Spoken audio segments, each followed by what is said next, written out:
안녕하십니까.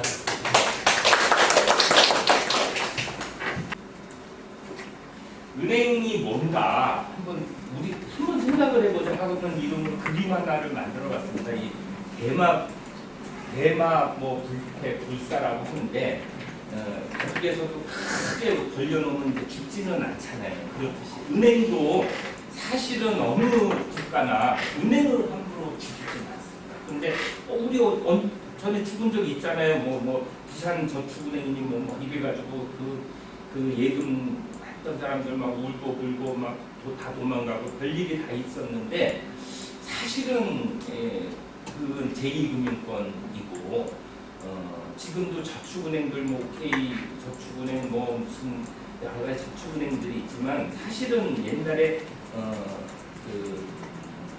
뭐라 그래 뭐 누구 말로는 이제 뭐 일본 자금들 약투자 자금들이 들어오고 한 사채 시장들이거든요.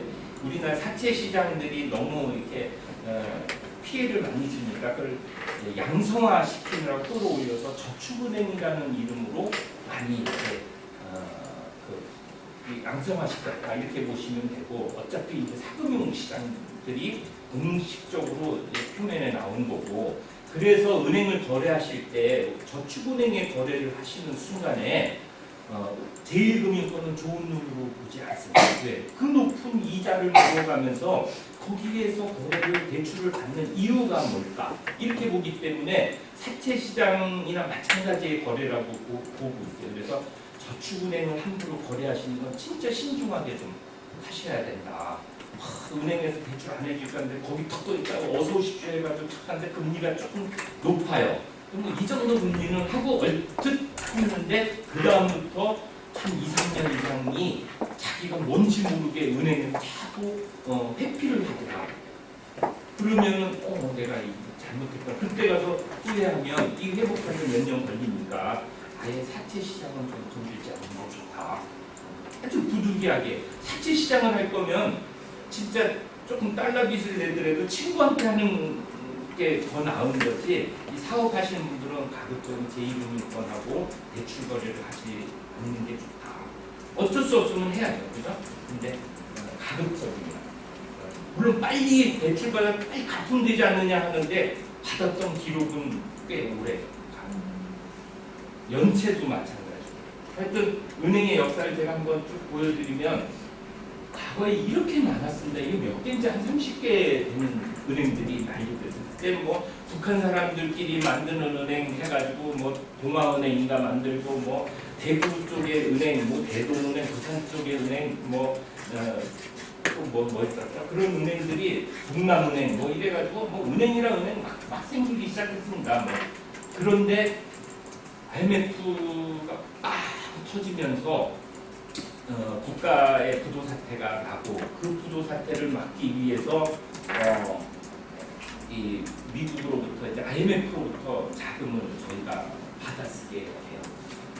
지원을 받는 거예요. 돈을 끄는 거죠. IMF가 돈을 꺼주면서 너네 금융시장에 문제가 있어. 금융시장 이거를 정상화하기 위해서는 은행을 합병시키려고 해서 줄이고 괜찮은 은행만 살려. 이렇게 하면서 이렇게 막 이제 합병이 이루어집니다. 지금 현재는 이 정도로 확 줄어버렸어요. 그러면서 그러면은 은행도 망했잖아 이렇게 얘기할 수 있어요. 그죠? 망한 거잖아요. 그죠? 있었던 은행 없어졌어요. 은행은 망한 거 아닙니다. 합병입니다. 그래서 이 은행들이 없어지면서 물론 주주들은 주식이 휴지 조각 됐었어요. 그렇지만 거래 고객들은 대출 안 갚아도 돼도 없고 내 예금 없어졌어도 없어요. 다 그래서 대마 불태라고 하는 얘기는 은행은 그래도 제1금융권은 망하지 않는다. 라는 정도의 신뢰를 가지면 됩니다. 일부 제2금융권 망한 걸 가지고 불안하실 필요 없다. 이 정도 만약에 그래도 이거 잘못해가지고 망할 수도 있지 않냐. 뭐 신한은행이 망할 수도 있지 않느냐, 뭐 KB금융이 망할 수도 있지 않냐, 이럴 수도 있어요. 망할 수도 있어요, 사실. 그런데 이게 망하는 순간은 나라가 작살난다라고 생각하십니다. 우리 경제가 이 정도밖에 안 되는데 둘, 넷, 여섯, 7개 정도잖아요. 7개 중에 7분의 1이 경제가 날아가는데 그 나라는 전쟁보다도 더 폐허가 된다 이렇게 생각하시면 돼요. 이건 날아갈 수가 없어요. 그리고 또 이게 날아가게 뒀다는 건 그건 정치도 아니고 국가도 아니고 기업들의 책임도 안 했기 때문에 이런 일이 있을 수가 없는 일이 이렇게 보는 거예요. 그러니까 조그만 은행, 지방은행은 하나 날아갈 수도 있지만 제1금융권은 웬만하면 안 날아가요. 왜? 거기를 거래하는 대부분의 기업이나 가게들이 그래도 정상적인 사람들이 거래를 하고 있기 때문에 날아가지는 않는다. 이렇게 생각하셔서 대마불사를 그냥 이건 있을 수가 없는 거다. 특히 기업은행이나 산업은행 이런 데는 국채은행이라고 해요. 국가가 책임지는 은행. 대주주가 국가예요. 정부예요. 기획재정부가 대주주예요. 그러니까 아무리 잘못을 해도 이거는 뭐 망할 수가 없는 거예요. 국가가 망하지 않아요. 국가가 먼저 망해야 되는 그런 거기 때문에 그거는 이제 은행에 대해서 이렇게 이해를 하고 어느 은행이 최고 오래된 은행이냐 그런데 이 한국 기네스협회에서 인정한 거는 조은행입니다.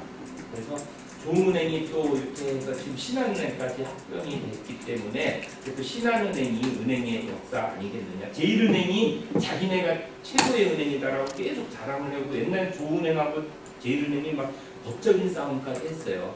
우리가 더 오래된 거다 뭐 이렇게 했는데 그거는 이제 어떻게 보느냐에 따라서인데 제1은행은 현재 외국 은행입니다. 외국. SC에 넘어가서 뉴브리지 캐피탈이 IMF 때 가진 다음에 그걸 다시 영국의 SC은행한테 매각을 해서 현재 SC은행이고 제1이라는 말도 뺐어요. 근데 우리나라 사람들이 외국 은행은 잘 거래를 잘 안 하고 그러니까 막 계속 실적이 떨어질 때 할 수 없이 다시 SCJ1이라고 또 붙였어요. 처음에 SCJ1 했다가 SC로 했다가 다시 SCJ 이름만 바꾼 것이 사실은 외국 은행이다. 여기도 외환은행도 코머렉스방크로 해가지고 론스타까지 매각이 됐다가 다시 하나은행이 이제 이 합병 인수를 고요. 시티는 아예 처음부터 외국은행이고 뭐 이렇게 봐서 이해를 하시면 되고 그런데 누가 그러더라 이런 은행도 실질적으로 외국은행이나 마찬가지라고 하더라 그러는데 이 KB금융이나 뭐 신한금융 같은데 KB 하나도 그렇고 50%가 넘는 한 60%가 외국 자본입니다. 주식의 60% 이상이 외국 자본이에요. 이게 IMF 때 들어온 자금이 아직도 여기에서 이익을 챙겨가고 주주로서 이익을 챙겨가고 있어서 그러는데 그걸 가지고 외국계 은행이다 경영권을 갖고 있느냐 아니냐가 외국 은행이다 아니다의 차이지 실질적으로는 경영권을 그래도 한국에서 갖고 있기 때문에 외국 은행으로 보기에는 그렇고요. 근데 자본은 분명히 막 60~70%가 외국 자본이다. 외국 주주들 이렇게 알고 계시는 거예요.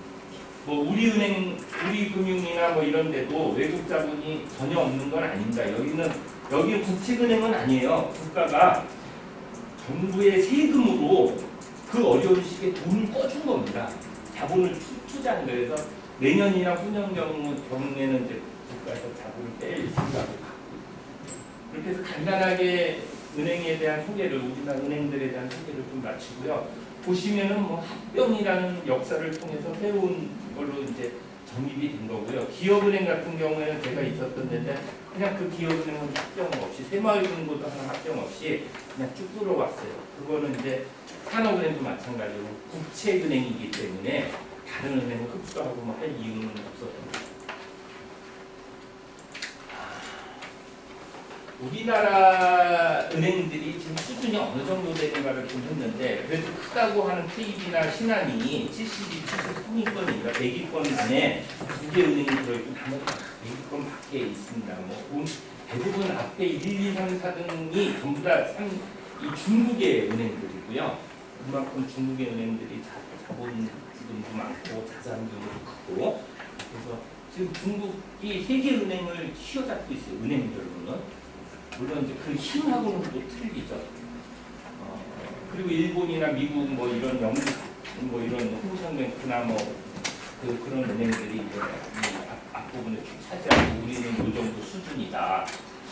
이 경제 포럼에서 작년에 137개국 중 상위 우리가 26위로 경쟁력 지수에서는 26위 굉장히 높은 겁니다. 이게 물론 경제 규모는 10위권이라고 봐도 경쟁력 지수라는 게 그게 또 다른 경제 규모랑 틀리게 평가하는데 26위 정도 되면 상당히 높은 경쟁력 지수를 갖고 있어요. 그런데 여러 가지 평가하는 항목이 12개 항목인데 그 중에 이 경쟁력 지수를 평가하는 데 있어서 금융성숙도라는 걸 평가를 하는데 유독 다른 건 다 괜찮은데 이게 굉장히 점수가 우리가 가까워요. 이게 어느 정도냐면은 재작년 2015년부터 한 번도 80위권 안에 들어온 적이 없어요. 근데 80위권 안에 있는 회사들이 동남아시아의 캄보디아, 아프리카의 우간다 이런 데가 우리보다 경쟁력 지수가 더 높은 거예요. 경쟁력 지수가 금융 성숙도가 금융이 더 잘 돼 있다라는 거예요. 우리는 금융 성숙도가 80위권 계속 있다가 작년에 74위로 좀 올라갔어요. 겨우 우리 경쟁자인 라이벌인 우간다를 제쳤습니다. 이거 너무나 창피하고 쪽팔린 일이에요. 아직도 우리 위에는 캄보디아도 있고 코스타리카라고 있고 부탄도 굉장히 못 들어본 나라잖아요. 베트남이 71인데 아직도 그런 나라보다도 못한 금융 성숙도를 가지고 있어요. 그래서 여러분들은 그런 금융기관하고 지금 거래를 하고 계시니까 속이 타고 그냥 은행이 왜 저러지? 걔들이 가비레이 할 수 없이 가서는 이러지만은 그런 아주 진짜 창피한 성숙도의 기준은 어떤? 금융 성숙도도 여러 가지 기준이 있어요. 한 70여 가지 항목으로 평가를 합니다. 그 중에서 많은 부분이 뭐냐면은 자율성이에요. 금융에 대해서 자유 경쟁입니다. 근데 왜 이럴까에 대한 금융인들의 답답함도 있어요. 정부가 너무 간섭을 합니다. 상품 하나까지도 이런 상품 만들어라. 한 군데서 만들면 이렇게 해라. 제가 금융인으로서 보면요. 돈을 꿔줄 때는 돈을 받을 수 있는 사람한테 꿔주지 돈 못 받을 줄 알고 돈을 꿔주면 그 말이 됩니까? 말이 안 되죠. 지금 상품을 만들었는데 이거 원가를 20만 원짜리 원가를 만드는데 우리 종업원이 3만 원에 팔고 있어. 이건 말이 되냐고요. 안 되죠. 우리나라의 금융인들은 이렇게 얘기해요. 어떻다면 소상공인 어려운 소상공인을 지원해라 뭘 해라 거기 금리를 싸게 해줘라 이 강제로 하는 거예요. 그러니까 금융성숙도도 낮아지는 거예요. 강제성도 하는. 그러면 정부가 돈을 마련해서 야 이거는 날라가도 되니까 이 돈 가지고 어려운 중소기업 살려줘 하고 은행에다 돈을 줬다면 그거 좀 풀어주고 좋은 일 서로 하니까 좋아요. 근데 정부는 돈 한 푼도 안 들이고 사기업인 주식회사인 은행 보고 너네 돈으로 어려운 사람 도와 이렇게 하는 거야. 도와 안 도우면 막 불이익을 주고 그렇게 하는 거예요. 노골적으로 말씀을 드리는 거예요. 이게 은행의 입장에 한번 생각을 해보자. 그러니까 자율 경쟁을 해치는 일들이 이런 거. 그렇게 되니까 성숙도에서 그리고 우리나라는 또 이렇게 옛날에 무역금융이나 뭐다 해가지고 제조업이나 막 지원을 막 해주고 금리를 일부 싸게 해주니까 세계 경제로 본다면 일본의 기업이 우리보다 못난 제품을 하는데 원가가 더 드는 것 같은데 더 싸게 팔고 있어. 왜 그런가 봤더니 이 한국이란 국가는 그 기업을 위해서 금리를 막 싸게 해주고 막 지원을 해주는 거예요. 그래서 이 불공정 거래가 일어나는 거예요. 그러면은 일본에 있는 기업들은 한국을 이 금융이 나쁜 짓을 하고 있다. 자유 경쟁을 방해하고 있다라고 하고 제소를 하기도 하고 여러 가지 제재를 하는 거예요. 공정한 경쟁을 그런데 이제 우리나라는 박정희 대통령 시대부터 개발도상국 시절에 어마어마한 이 경제 성장을 이룰 때 그런 혜택이 있었기 때문에 또 경제 성장이 이루어졌다.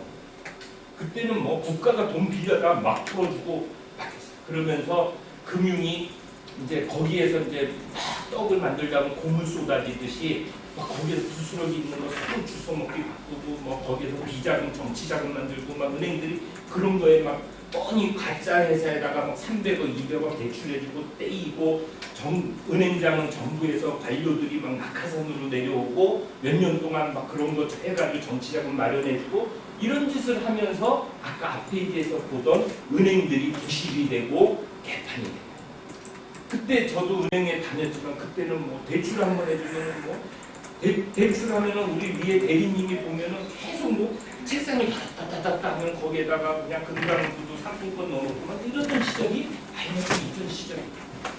이제 지금은 없어졌지만 과거에는 뭐 국민은행 같은 데도 몇 프로 대출을 하면 몇 프로를 커미션으로 떼던 시절이에요. 그것 때 10% 떼면은 5일 걸리고요. 20% 떼주면은 내일이면 대출이 나왔어요. 그것도 아파트 내 담보 놓고 대출 받아요. 그러던 시절이 IMF 이전 시절. 그리고 나서 은행들이 합병되고 뭐하고 하면서 그 은행이 나름대로 그런 부분을 해결을 한 거죠. 자, 또 넘어가겠습니다. 우리나라 경제는 그러면 지금 어떤 상황인가? 근데 지금 자영업자 소상공인들을 생각해 보면 준비를 6개월 이내에 갑자기 이제 직장 나이나 퇴직해서 무슨 장사하고 음식점 한다, 치킨집 한다, 뭐 한다 이러시는 분들이 이렇게 설문조사를 했는데 6개월 안에 결정을 한 사람들의 80%는 안 되면 73.7%가 금방 폐업을 하더라고요. 그리고 5년 동안 75만 개가 소상공인이 창업을 했는데 67만 개가 폐업을 하더라고요. 물론 이 사람이 폐업했다는 건 아니지만은 그렇게 폐업이 지금 많아요. 그만큼 소상공인으로서 자리 잡기가 쉽지가 않아요. 우리나라 경제가 굉장히 힘들어요. 창업한 다음에 5년간 그 사업체가 유지되는 소상공인 사업체는 30%도 안 돼요. 여러분들이 5년 이상 이 같은 사업을 하셨다 그러면 이 29% 안에 드시는 대단한 이렇게 사업을 유지했다는 그 자체만으로도 진짜 고생하시고 힘들게 이 사업을 유지해 오셨던가 아니면 아이템이 괜찮던가 괜찮은 것입니다. 물론 이제 한 3년 되셨다면 2년 동안 더 고생하셔야 돼요. 5년이라는 게 누가 그러더라고요. 암도 발병을 해서 치료를 하고 5년 동안 재발이 안 돼야 암을 완치라고 의사가 판정해 준다고 하는 거니까 이 5년이라는 의미도 그런 게 있다. 이렇게 생각하시고요. 가계부채 위험인데 뭐를 대구로 보느냐의 기준입니다. 2008년에 금융위기가 있어요. 서프라임 모기지 사태가 있어서 그 미국발 금융위기가 우리나라까지 미쳐서 아주 대단히 힘든 제2의 IMF 이상의 그 이상은 아니면 거의 버금가는 우리나라의 금융위기가 있었습니다. 물론 이제 뭐 국가 몰아치움까지 가지는 않았지만은 어차피 굉장히 힘들었던 시기가 있었어요. 그 시기에 가계부채 상태를 100이라고 놓고 그리고 나서 그 이후를 쭉 봤어요. 그랬더니 한때 2015년도에 68.4까지 떨어진다. 그러다 지금 다시 100 가까이 가고 있어요. 즉 100 가까이 간다는 건 뭐냐면은 2008년도에 그 금융위기 상황과 비슷한 상황의 가계부채 상황으로 가고 있다라는 거예요. 이게 이 금융위기 때의 국가는요 상당히 거의 뭐 벼랑 끝에 있었던 시절이거든요. 우리가 벼랑 끝을 한두 번 갔다 오니까 벼랑 끝이 무서운 걸 모르고 있는 거예요. 네, 벼랑 끝이잖아요. 실질적으로 IMF를 98년 예. 2008년 9년 그때를 100으로 놓으면요 2011년이 170몇입니다. 그러니까 IMF 때가 이때보다도 더 낮은 거예요 사실은. 이 금융위기가 더 위험했던 시절입니다. 지금 IMF를 100으로 놨다 그러면 지금 한 180, 90 정도 된다고 보시면 이 가계부채 위험 지수가 그 정도로 위험하다.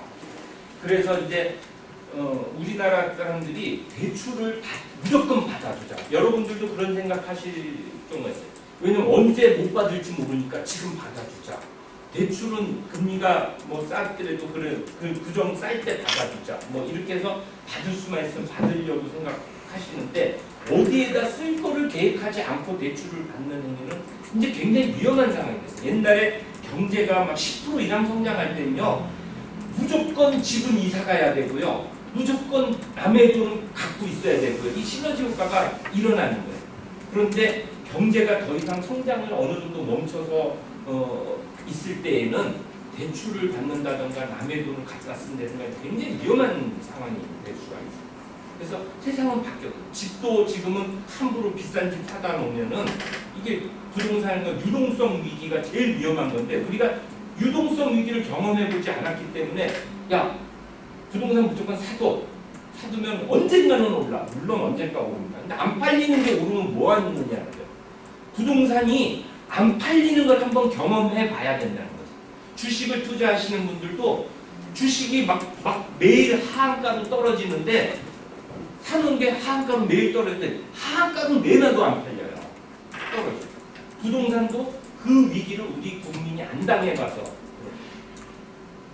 안 당해봐서. 근데 상식적으로 보세요. 주택 경기가 떨어지는데, 경제 인구가 줄는데, 우리나라 국가 인구도 줄는데, 그런데 당연히 아파트나 뭐나 이런 것들이 당연히 또 납두를 자꾸 낡아지는데, 그런데 당연히 부동산 가격, 특히 주거용은 뭐 그렇다는데, 주거용 중에서 투기 목적으로 들어간 주거용은 무조건 가격이 떨어지고 뻔한 거잖아요. 언제 떨어지느냐가 중요한 거죠. 그런데 지금도 아파트를 또 사러 강남에 찾아다니고 건물 보러 다니고, 건물은 괜찮아요. 아파트 주거용, 투기용은 무조건 하시면 안 되는 거라고 저는 아주 강력하게 말씀드립니다. 그리고 지금도 요새 다시 오른다는데, 그럼 그거를 많이 갖고 있는 사람이 힘 있고 권력 있고 정부가 있는 사람들이 막판에 다시 한번 이렇게 침을 놓듯이 자극을 주는 거예요. 그래야 자기 팔 시기를 찾으려고 툭툭 자극 주고 뭐 띄우고 이러는 거에 놀아나서 그때마다 이렇게 들어가는 순간에 상투를 잡을 수 있다. 조심하셔라. 내가 살 집이면 모르겠는데, 내가 살 집 아닌 가격이 오를 걸 예상하는 투기는 절대 하지 마라. 이게 이제 제가 드리고 싶은 말씀. 그 말고도 또 가처분 소득이라고 해서 지금 전체적으로도 지금 2018년이 17년 비해서 늘어났습니다. 이 가처분 소득이 뭐냐면요, 이 숫자가 220%, 230%가 뭘 의미할까? 특히 도소매업이라든가 이 숙박, 음식업 이쪽이 엄청나게 늘고 있어요. 이 가처분 소득이 뭐냐면요, 내가 쓸 수 있는 돈이에요. 버는 돈 중에서 내가 쓸 수 있는 돈이에요. 쓸 수 있는 돈이 뭐죠? 뭐 지출할 수 있고, 생기비도 먼저 지출할 수 있고, 저축도 할 수 있는 돈이에요. 그 돈을 내가 100을 벌었는데 대출 받은 거 상환해야 되는 원리금이요 300이 되어 있는 거예요. 그럼 100을 벌어서 300을 갚을 수 없을 때 200을 못 갚고 계속 쌓여지는, 이게 굉장히 위험한 거예요. 이런 식으로 우리가 기업이나 가게에 대출들이 계속 나가고 있어서 이게 위험한, 가계부채도 위험지수에 있는 거죠. 번 돈은 별로 없는데, 물론 벌어놓고 숨겼는지는 몰라요. 우리나라가 숨기는 게 굉장히 발달돼서 본인은 막 절세했다 그러는데 결국 알고 보니까 탈세하는 거야. 세금 계산서를 비자적으로 하는 게 그게 절세입니까? 탈세예요. 탈세와 절세를 우리나라 사람들은 구분을 못해. 남들이 다 하면 그건 절세라고 생각을 하는데, 심지어는 세무사나 회계사들이 탈세까지 가르쳐주는 사람한테 자꾸 기장도 옮기고 해가면서. 근데 탈세와 절세는 분명히 틀린 거죠. 지금 그래서 최근에도 그렇고 뭐 이렇게 가계대출을 막으려고 막 은행한테 까다롭게 하기 시작했어요. 소득이 없으면 대출도 안 해주고. 그랬더니 제1금융권이 막 대출이 늘어난 거예요. 이게 지금은 더 늘어났습니다. 이게 2016년도고 지금은 더 늘어나고 있어요. 막는다고 또 대출을 하는 거예요. 제1금융권 막으면 제2금융권 막으면 사채 시장으로 가고. 왜? 우리나라 사람들의 이 국민 머릿속에 뿌리 박힌 몇십 년 전의 사고를 빨리 버려야 된다고 생각해요. 일단은 남이 뭐 하면 나도 그거 벌리고 싶고 그것만 있으면 뭐 될 것 같다는 생각이에요. 근데 이거를 같을 생각을 안 해요. 자, 중국 우습게 보시죠. 중국의 금융 성숙도나 금융시장은요, 우리나라랑 많이 틀려요. 제가 검사본부장 할 때 이제 중국 법인에 감사를 나갔는데 우리나라 보세요. 대출을 받았어요. 회사 이름으로 뭐 대출을 뭐 1억을 받았다고 치자 이래요. 1억 받을 때 되게 까다로워요. 받았어요. 어찌됐건 신용으로 받았어요. 신용으로 받던 담보로 받았어요. 금방 만기가 돌아오는 게 1년짜리니까. 그죠? 운전자금 대출이 근데 운전자금 대출에 운전자금 대출이 있고 시설자금 대출이 있고 운전자금 대출이 뭐냐면은 내가 영업을 하는데 필요한 돈을 좀 꺼달라는 거예요. 그죠? 영업을 하는데 필요한 돈이 뭐냐면은 주로 이제 뭐 물건을 가져오는데 돈이 8천만 원이 필요하다. 근데 요걸 8천만 원 꺼주면 내가 요거 팔면은 1억 3천만 원이 돼. 그러니까 나는 3천만 원 버는 거야. 그러니까 8천만 원짜리 사기 위해서 8천만 원 좀 돈 꺼줘. 그럼 은행에서 그거를 사고 얼마 만에 이 물건을 다 파는지 계산을 해보고 좋습니다. 8천만 원 꺼줘요. 그리고 1년 안에 갚으세요. 8천만 원을 이렇게 하는 거예요. 그러면 1년 동안 그 사서 팔았으면 3천만 원 남잖아요. 그죠? 그게 운전자금이에요. 근데 8천만 원 푼 사람이 1년 있다 갚는 거 본 적이 없어요. 본 적이 없어요. 약속은 분명히 그래요. 3개월, 6개월 만에 분명히 다 판다고 해놓고 1년 있다가 갚는, 운전자금을 갚는 기업인들이 있으면 말해보세요. 없어요. 물론 적금 들고 한 3천만 원 갚는 사람은 있어요. 2천만 원, 그 중에 일부 갚는 사람은 있어요. 그것도 은행이 일부 안 갚으면은 이거 연장 안 해준다 이러니까 갚는 거예요. 자기 힘으로 8천만 원 잘 썼습니다. 내 고맙습니다 하고 갚는 사람 하나도 없어요. 이거는 대한민국만 이 짓을 하는 거예요. 대한민국만. 중국에 가잖아요. 운전자금 대출 받아요. 갚을 돈이 없어. 그럼 자기가 일단 은행에서 찍혀. 거짓말하는 사람은 찍혀요. 안 갚습니다. 근데 이제 기업인은 얘기하죠. 그거는 그렇게 해서 남았는데 또 갖고 오니까 또 꺼줘. 이거잖아요. 그렇게 얘기할 수 있잖아요. 그죠? 또 내가 원자재 또 사야 돼. 또는 뭐 이렇게 물건 갖고 와야 돼. 요번엔 1억짜리를 갖고 와야 돼. 그 전에 3천만 원 남은 게 있어가지고 그나마 8천만 원 안 갚으면은 1억 원어치 살 수 있어. 이렇게 얘기할 거예요. 그러면 은행에서는 그래요. 그거 살 거 갖고 오세요. 다시 사야 되는 거 갖고 다시 약속을 하세요. 대신에 일단 오늘은 갚으세요. 내일 다시 꺼줄게요. 이거예요. 운전자금 대출을 그냥 갚지도 않고 연장하는 나라는 대한민국밖에 없어요. 이런 훌륭한 그 정부가 지원해주고 은행이 지원해주고 하는 이런 국가에서 사업을 하는 게 한번 행복하다고 한번 생각해 보시고 그런데 그 부잣집에서 오냐오냐 해주고 해달라고 다 해준 아이한테 한번 장난감 안 사주면 애가 땡깡을 부리듯이 우리나라 소상공인이나 자영업자들도 한번 반성을 해봐요. 진짜 냉정한 미국에서는 금융이 갚지를 못합니다. 갚지. 왜? 원칙대로 규정대로만 해주니까. 우리나라는 원칙대로 규정대로 해줄 수 없는 사람이 3분의 2가 돼요. 그러니까 어떤 때는 해주고 어떤 때는 안 해주고 이러니까 이거 갑질한다고 얘기할 수도 있다. 한번 이렇게 생각을 해보세요. 미국에는요 매출만 있으면 매출의 몇 분의 몇 가지는 뭐 2분의 1, 3분의 1 자기네 회사 규정대로 매출만 갖고 오면요 그럼 대출 무조건 해줘요. 우리나라는 매출이 1년에 뭐 5억인데 대출은 10억을 해달라는 거예요. 그러니까 못 해준다. 근데 어떤 사람은 또 해줘요. 왜?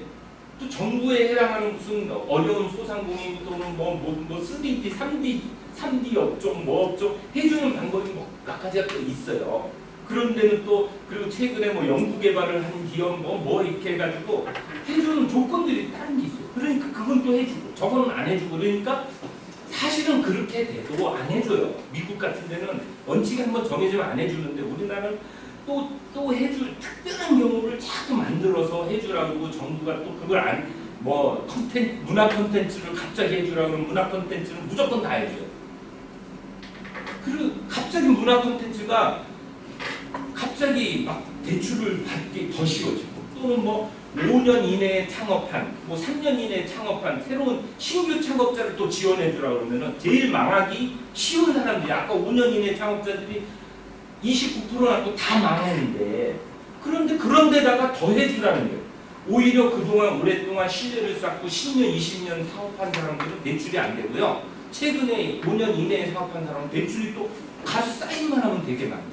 이게 정부가 자꾸 이상하게 몰고 가죠. 그러니까 10년 넘은 사람들은 이런 은행이 어딨냐, 이게 내가 여기 단골로 주거래로 내가 몇십 년을 보냈는데 나한테 대출 나보다도 그지 같은데 이런 데는 해주고 왜 갑질 아니냐 이렇게 얘기할 수 있는, 이해되세요? 제가 목소리가 크고 하는 거는요, 이렇게 해야 제가 강의를 저도 필 받아서 잘해요. 그래서 그러니까 저 사람 왜 이렇게 흥분하지?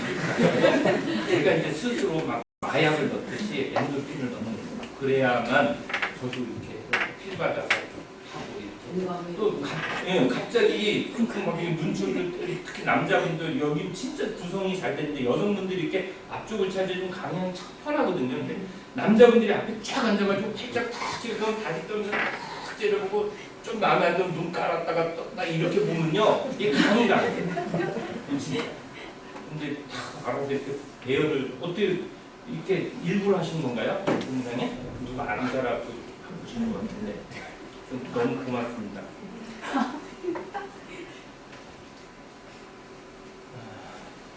은행 용어들 좀 알고 싶은데 기업 대출과 가계 대출로 크게 구분이 됩니다.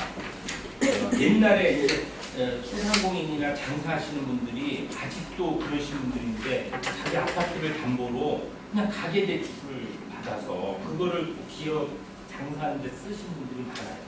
그죠? 근데 가급적이면 사업자 등록증이 있으신 분들은 기업 대출을 받으시고, 이게 이제 자기가 개인 사업자인 경우에는 큰 문제가 없는데 이게 결국은 이 대출이 계속 연장 될 건데 나중에 사업자 등록증을 내서 주식회사나 뭐 이렇게 가는 순간에는 부채가 이게 분명히 회사를 위해서 들어간 부채인데도 불구하고 이게 내 개인 부채로 전락해서 이자까지도 하나도 비용 처리나 이걸 되지 않을 수가 있어요. 그러니까 가급적이면 회사를 위해서 쓰는 꾼 돈은 다 기업 대출로 해놔야 나중에 비용 처리나 이런 것도 깔끔해요. 근데 하나은행이나 농협 같은 데는 사실은 이 개인들을 상대해온 은행들이에요. 하나은행은 뭐 VIP 단자 회사에서부터 출발을 해가지고 개인에 강한 은행이에요. 그러다 보니까 기업 대출로 해야 되는데도 불구하고 자기가 하기 편한 가계 대출을 해버려요. 자기가. 그래서 기업 대출을 하면은 기업에 대한 매출액부터 실사나 뭐 재무제표 뽑아야 돼 이렇게 되고, 가계 대출은 그런 거 없이 그냥 뭐 탁 치면은 그냥 주르르 나오고 담보 얼마 뭐 이렇게 해가지고 착착, 아파트 같은 경우에는 그냥 국민은행 시세의 몇 프로 딱 해가지고 착착 해서 얼마 나오는데요. 그러니까 그때 쓴다고 받아버리니까 자기가 일하기가 편한 거예요. 그래서 가계대출로 주로 취급한 겁니다. 사업자 등록증만 있으면 기업대출이다. 근데 여기 이제 사업하시는 분들이 내가 뭐 조금만 매출가 얼마 안 나면 조금만 장사하는데 내가 뭐 기업대출, 기업도 아닌데 뭐 막 이렇게 하실 분들, 사장님 소리도 듣기 싫어하시는 분들 굉장히 많아요. 사업자 등록증 있으면 기업대출을 받아요. 가계대출과 기업대출 엄연히 틀린 거고, 그 사업을 영위하는 데 있어서 비용 처리, 이게 사실 절세거든요. 절세할 거는 안 하고 엉뚱한 거에서 탈세를 하면서 절세라고 하시면 안 된다. 원리금 상환할 때에도 기업대출도 상환하면 되는 거를 왜 개인이 월급 받아서 또 기업은 기업대로 세금 내고 또 그 받아서 내가 개인 소득으로 또 세금 다 종합소득세 내고 그리고 나서 그 남은 돈 가지고 또 대출 받고 왜 그러냐, 이게 결국은 사업에 들어가는 거예요. 그죠? 그래서 혹시라도 일부 바꿀 수도 있고 지금 받은 게 혹시 그런 거 있으면 바꿔라 이런 거고, 아까 말씀드렸듯이 운전자금 대출과 시설자금 대출, 이제 기업 대출일 경우에는 크게 두 가지로 나뉩니다. 시설 자금은 이 회사를 처음에 만들 때에 뭐 임대를 할 수도 있고 뭐 또는 부동산을 살 수도 있고 이런 것들은 반드시 시설 자금으로 시작을 하세요. 그렇게 되면 각 은행에서 시설 자금 대출과 운전 자금 대출은 금리도 틀리고 혜택도 틀리고 기간도 틀립니다. 또 대출 금액도 더 많이 나와요. 상환 조건도 틀려요.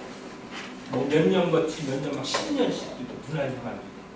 그래서 내가 사업을 하는 근본적인 뭐 사업을 하다가 내가 저쪽으로 또 공장을 하나 만든다든가 뭘 하게 되면은 그런 건 전부 다 시설자금 대출로 해달라고 부탁을 하죠. 당연히 은행에서 뭐 나한테 시설자금 해드릴게 하겠지. 그 직원이요, 이 은행의 대출기에 가면요, 은행이 다 앉아서 뭐 딱딱하는 거 똑똑해 보이죠? 얘는 시설자금 대출 한 번도 취급 안 한 애도 있어요. 그런 애는 시설자금이 있는 자금을 자기가 잘 모르니까 아는 척하면서 운전자금을 탁 해서 그렇기 때문에 내가 시설자금 대출을 해달라고 요구를 하셔야 돼요. 여기서 미리 얘기할게요. 까먹을까봐. 이 질문에서 보니까 아니 뭐 어차피 뭐 대출 받을 때 카드 해달라고 해줘야 되고 뭐 급여이체 해달라고 해주고 뭐 보험 들으라고 그러고 뭐 펀드 들으라고 그런 거 해주면 몇 프로 깎아요. 그렇게 하면 혜택이 되는 거 아니에요? 누가 이제 그런 말씀을 사전 질문을 하셨다고 그러더라고요. 그렇게 해서 금리 깎는 거 아니에요? 뭐 깎아주는 그 얘기 하려는 거 아니에요? 오늘 그런 얘기 하시는데 냉정하게 보자고요. 대출 뭐 카드 하시면 0.2% 깎아줍니다. 뭐 합니다. 조건을 달잖아요. 그죠? 알죠? 왜 달죠? 고객을 위해서 하는 거예요? 저는 아니라고 봐요. 0.2% 이거 깎아주면서 카드를 만들어서 쓰기 시작하면 나는 0.5%가 남아서 그러는 거예요. 방카를 들잖아요. 방카 가입해서 방카 매월 적립을 하기 시작하면 보험회사에서 주는 수수료가 이것보다 훨씬 많아서 하는 거예요. 남는 장사를 하려고 권유를 하는 거지 이 고객을 금리 깎아드리려고 하는 거 아니라는 거를 알고 계셔요. 그러면 물론 내가 어차피 카드 쓰니까 그럼 만들어줄게. 그리고 0.2% 깎는 게 좋은 거예요. 근데 다른 은행에서 카드 쓰고 있었어요. 롯데 카드를 썼다든가 뭐 신한카드 쓰는데 뭐 롯데카드나 뭐 현대카드 같은 경우는 거기서 또 혜택이 있잖아요. 그죠? 그 혜택을 포기하고 올 거라면 하세요. 거기서도 또 그만큼의 혜택을 보고 있었는데 굳이 그렇게 할 필요가 있느냐는 냉정하게 한번 생각을 해보시면서 하시라는 거죠. 그러니까 물론 깎아주는 건 조건들은 있는데 그 조건만큼 그런 것들이 또 은행의 수익으로 다 잡힌다. 그렇게 알고 계시면서 하시라는 거죠. 물론 그렇게 해도 돼. 나는 서로 윈윈 하면은 하셔도 되고. 또 대출은 신용대출과 담보대출이 있어요.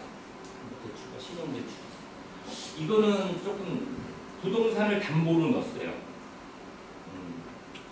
이 부동산을 시가에 몇 프로를 주고 뭐 해가지고 뭐 3억짜리 부동산인데 뭐 이렇게 이것저것 따지고 방이 몇 개요, 뭐 이것저것 보더니 2억 2천까지 대출이 될 것 같습니다.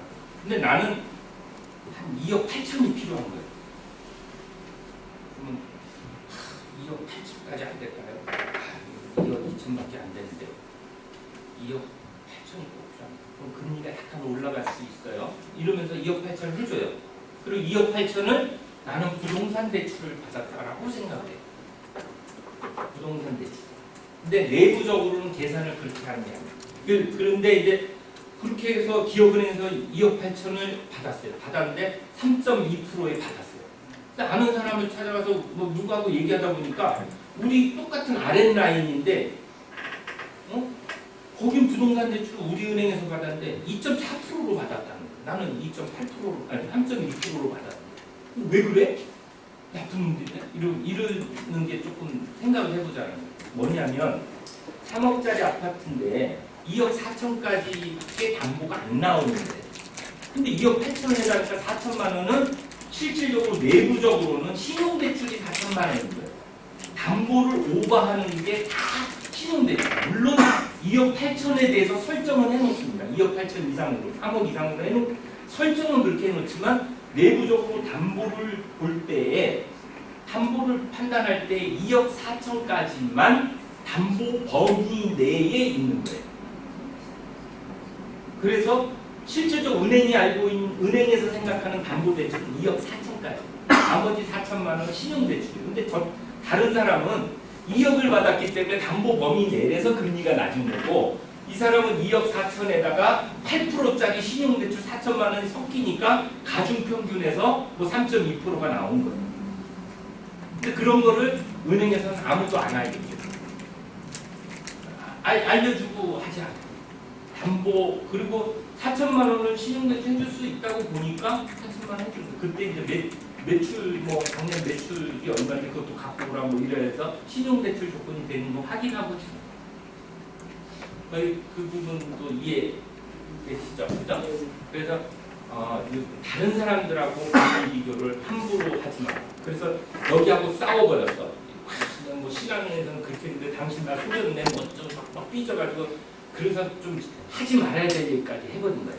그리고 이제 가려고 해서 저쪽에 가서 물어보니까 그쪽에서 가니까 3.6%가 나와버리는 거예요. 오히려. 왜 그러지? 이렇게 그때 가서 오지도 못하고 가지도 못하고 다시 가가지고 고개 숙이고 이렇게. 김진래 저번에 너무 심한 소리 했지 미안해. 이런 실수가 할 수 있어. 담보는 부동산도 있고 동산, 기계담보도 할 수 있고요. 신용보증서도 사실은 은행 입장에서는 담보입니다. 보증기금 찾아가서 기술보증이나 신용보증 같은 거 다 담보예요. 예금도 내가 예금 들고 있는 걸 그 질권 설정을 담보로 활용할 수가 있고 심지어 외상매출 채권 내가 물건을 팔았는데 팔고 아직 돈을 받지 못한 그 외상매출 채권도 내 담보로 쓸 수가 있어요. 지적재산권, 특허나 이런 지적재산권도 다 담보로 가능해요. 물론 공정한 평가가 있어야 돼요. 이런 것들이 다 담보다. 신용보증서를 받아가지고 100% 보증서도 있고 80%, 70% 보증서들이 있거든요. 보증기금에 가면. 그럼 보증기금 가서는 고개 숙여도 괜찮아요. 어쩔 수 없어요. 근데 나를 한 것도 담보도 없이 나를 보증서 주는 거죠. 그죠? 그러면 그 보증서 딱 나오면요. 그거 들고 은행에 가서 떵떵거려도 돼요. 내가 담보 갖고 왔는데 당신 이래도 되는 거라고. 근데 오히려 은행 가서 고개 숙이고 그냥 뭐 자기는 신용대출 받은 거예요.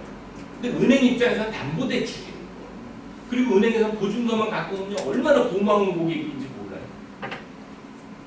부동산 담보는 가치가 떨어질 수도 있어요. 지금은 5억짜리지만 이 회사가 부도났다 그러면요. 그 2억도 안 되고 3억도 안 될 수도 있어요. 근데 보증서는요. 이 회사 부도나서 못 갚는다 그런 순간에 딱 보증기금에 연락만 하면요. 80%가 딱 그 다음날 입금돼요. 얼마나 완벽한 예금 담보는 거의 동일한 담보인데 그죠? 그래서 이게 내가 떳떳하냐 아니냐의 마음도 알고 있어라 이런 뜻입니다. 어음을 주고받는 분들인데 요새는 다 전자어음이니까 옛날에 종이어음 다 써가지고 사업하시는 분들도 가게 수표 쓰고 당자 수표 쓰고 어음 쓰고 해가지고 주고받고 다 하던 시절 이제 없어졌죠. 그것도 금융의 낙후성입니다.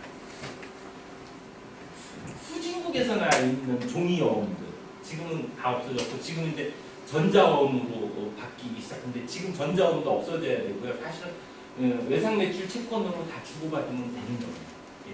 그런데 지금도 어음이 전자어음이 돌아다니고 전자어음이 도는 이유는 뭐냐면 그 어음을 받아서 내가 또 어디 돈을 줘야 될 때다 또 옮겨갈 수가 있어요. 그래서 아직도 전자어음이 횡행하는 거예요. 못 받은 거를 다시 저쪽으로 또 옮기고 배서라고 그러죠. 내가 배서서 주고 뭐 10군데 5군데 막 돌아다니는 거예요. 근데 반드시 거래 관계에서 생긴 상업어음만 은행이 할인을 해줍니다. 세금 계산서 꺼내서 거래 명세서 다 있어요. 그게 상업어음이 아니고 친구한테 야, 나 돈이 부족한데 돈 줄 거죠. 그럼 어음으로 줄까? 그러니까 어음 주는 경우. 이건 융통하기 위한 어음이에요. 융통어음은 제1금융권에서 할인을 안 해줍니다. 제2금융권에서 이것도 해줘요. 발행인이 누구냐에 따라서. 자, 확정 채무, 우발 채무가 있는데 이게 동부모는 다 확정 채무고요. 우발 채무는 지급 보증해 주는 거라든가 수입 수출하시는 분들 중에서 수입 신용장에서 지금 은행이 보증만 해주는 거예요.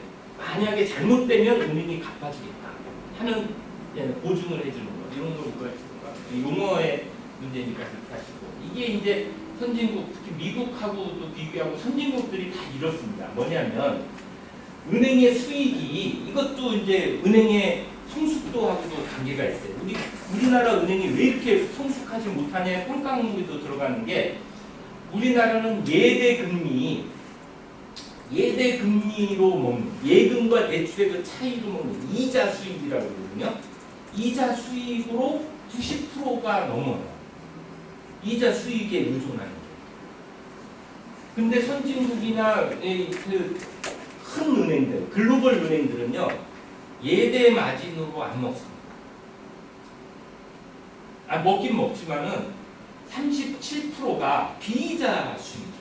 비이자 수익에는 여러 가지가 있는데, 뭐 환전 수수료도 비이자 수익이고, 뭐 보험을 들은 방카 수수료, 뭐 또는 뭐 서비스를 해주고 받는 수수료, VIP 룸에 돈 있으신 분들은 VIP 룸에 마음대로 들어가잖아요. 선진국은 VIP 룸에 들어가는데 한 달에 얼마씩 내고 들어가는 거예요. 내가 그 정도 내고 서비스를 받겠다. 거기 딱 들어가면 진짜 VIP 대우해주고요. 커피부터 탁 냉커피나 뭐나 선호도 다 기록했다가 탁 맞춰주고 거기서 탁그 안마의자 어느 쪽에 있지 해가지고 들어가서 하고 아침을 안 먹었는데 그러면 샌드위치 딱 가지고 갖고 다 해요. 대신에 월 뭐 20만 원씩 또는 15만 원씩 그게 다 은행 수익이에요. 또 나 요새 회사가 조금 그 노무 관계 복잡한 게 있는데 그럼 저희가 그 노무 담당자 보내서 컨설팅 한번 해드릴게요. 컨설팅 피 받아. 그렇게 하거든요. 그렇게 해서 그런 것들이 모여서 비이자 수익으로 수수료성 수익들이 많이 생겨요. 은행들이. 근데 우리나라는 야 뭐 아는데 뭐 자문 좀 해줘. 뭐 법률 자문 내가 하시 돈을 외상을 줬는데 아직 새끼가 안 줘가지고 못 받았는데 어쩌죠 막 이럴 수 있어요. 저희 본점에 그 관계에서 변호사가 고문 변호사인데 좀 연결해 드릴까요? 돈 낼 생각을 안 해요. 은행도 당연히 VIP는 그 서비스로 그냥 해주고 말아요. 그래가지고 그분이 더 많은 예금해주고 더 많은 대출해가서 이 이자 수익을 주면 그걸로 만족합니다. 그 건에 대해서는 비이자 수익으로 다시 받아야 돼요. 그리고 또 우리나라 VIP들은요 그런 혜택을 받아야 자기가 대우를 받는다고 생각합니다. 진짜 맛있는 농산물이나 뭐 이런 걸로 해서 추석 때 뭐 이렇게 좋은 거 좀 보내려고 하고 싸구려도 좀 이렇게 갈비를 보내라. 그만큼 보내도 된대. 왜 그런가 봤더니 이번에 또 기업은행에서 갈비를 보냈네 이런 얘기 하더라고요. 은행 지점장이 또 갈비를 보냈는데 갈비냐 사과냐가 중요한 거예요. 이 사람은 은행에 이렇게 내가 가는 대우 받는다 이런 그런 것들이 가끔가다 사장님이 갑자기 지점장한테 전화 와서 권 위원장 그래 뭐 어떻게 잘 지내? 저번에 그거 어떻게 됐어? 그거 막 그래 골프? 그래? 나 골프 얘기도 안 했는데 골프 그래 가지 뭐 원장님이 다 내? 뭐 이러는 거예요.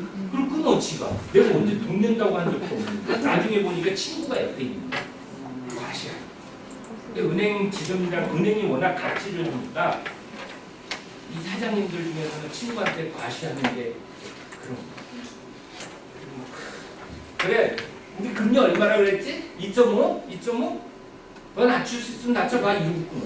4점 얼마 받는 그러면 전화하는 거 보면 다 이유가 있는 거예요. 그죠? 또 과시하고 그게 은행이 또 잘못을 했습니다. 그 또 은행을 짓누른 사람으로서의 그 허세 같은 걸 좀 맞춰줘야 되는 거죠. 그러나 또 사업을 잘하는 거예요. 사실 어찌 보면 사업하는데 그런 분들 실수 잘 안 해요. 머리가 잘 돌아가고 이 판단력이 있고 그런 사람들이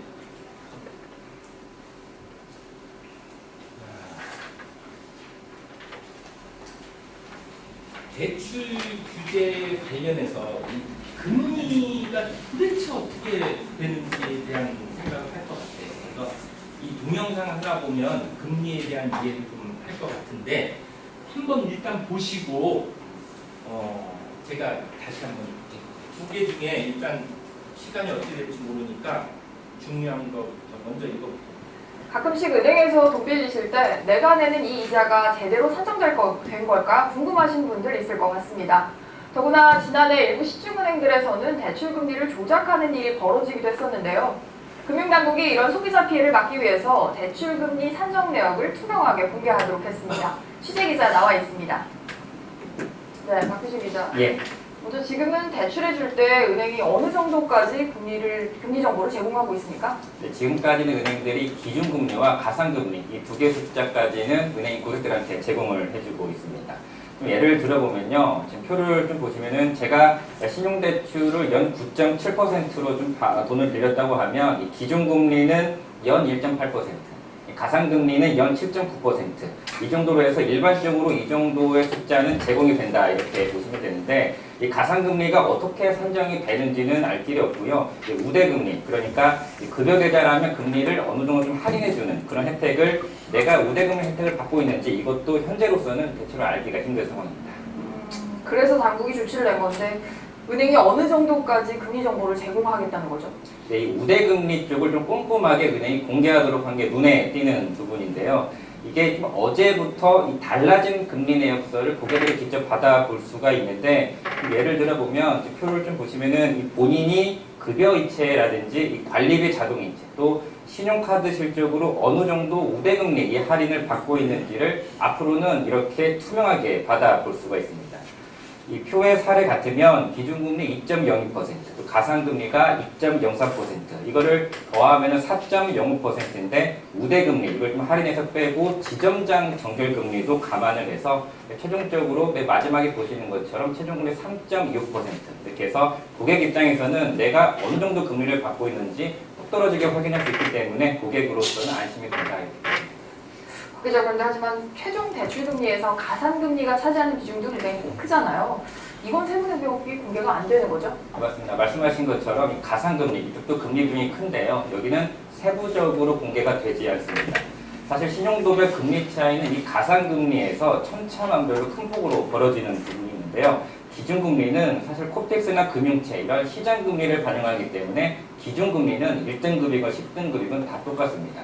하지만 이 가상금리는요, 고객별 위험도라든지 은행이 고객한테 부과하는 마진율 등등을 감안해서 천차만별로 달라지거든요. 그렇기 때문에 일각에서는 이 가상금리를 은행들이 깜깜이로 좀 부과하고 있다 이런 지적도 있었는데 업계는 이 가상금리까지 세부 내역까지 공개하게 되면 영업기밀들이 다 까발려진다는 이유로 그간 반대를 해왔었습니다. 네, 당국이 일정 부분 이러한 당국의 우려를 수용을 한 것으로 보이고요. 다만 당국은 앞서 말씀드린 이 가상금리 세부 항목을 주기적으로 다시 선정하도록 해서 부당한 금리 부과를 미연에 차단하도록 합니다. 네, 박 기자 잘 들었습니다.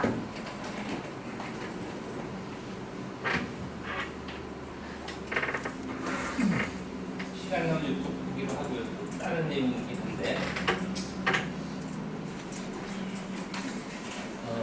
기준금리는 뭐 코픽스로 하던 아까 얘기했던 CD금리 이런 걸 기준으로 하고요. 예손 충당금 비용이 가상금리, 예금 보험 이런 것들이 들어갑니다. 직원 인건비까지 다 들어가요. 이 중에서 나머지는 다 비슷비슷해요. 정해져 있어요. 나랑 이 옆 사람 나랑 같은 동종 사업을 하던가 나랑 어떤 다른 사업을 하는 사람의 금리랑 나랑 동일한 조건인데 틀린 이유, 그 이유는 대손 충당금 비용을 보시죠.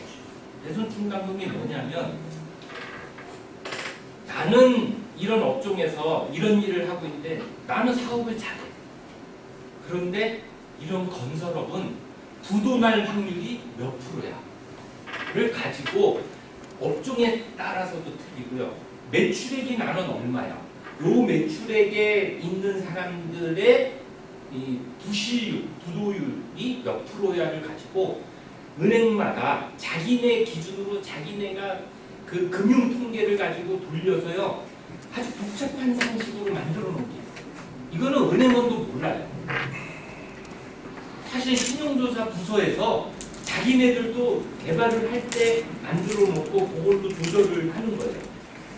그래서 은행마다 틀리고 저게 예측이 정확하면 은행들이 굉장히 이렇게 정교한 은행이고 저게 엉터리로 돼 있으면 말도 안 되는 반대 현상도 일어날 수 있어요. 그러니까 은행들이 남의 은행의 그 대손 충당 비용을 만들어 찾아내고 이렇게 하는 게 남의 은행의 그런 거를 찾아내는 게 사실은 정보력이고 우대하려고 뽑아서라도 하려고 해요. 근데 사실은 이거 알기가 쉽지 않아요. 자기들도 그런 거를 만들어 놓고 그 계획서나 이런 것도 다 금고에 쳐놓고요. 다 다이아리로 몰라요. 아무도 못하게. 그게 영업비밀이기도 하지만 이게 새어나간 다른 은행하고의 관계에서 어마어마한 이제 기술력이 나가는 거랑 똑같아요. 이게 정교할수록 은행이 진짜 장사를 잘할 수도 있고 못할 수도 있는 거예요. 그리고 그런 게 1, 2년의 노하우가 아니라 몇십 년의 노하우이기도 하고요. 그런 것들이 다 여 안에 들어가 있다. 이렇게 보시면 됩니다. 그래서 은행에서 골프 모임 같은 거 하게 되면은 골프 모임 저는 은행마다 골프 모임 있으면 그 지점 가서 골프 모임 다 없애요.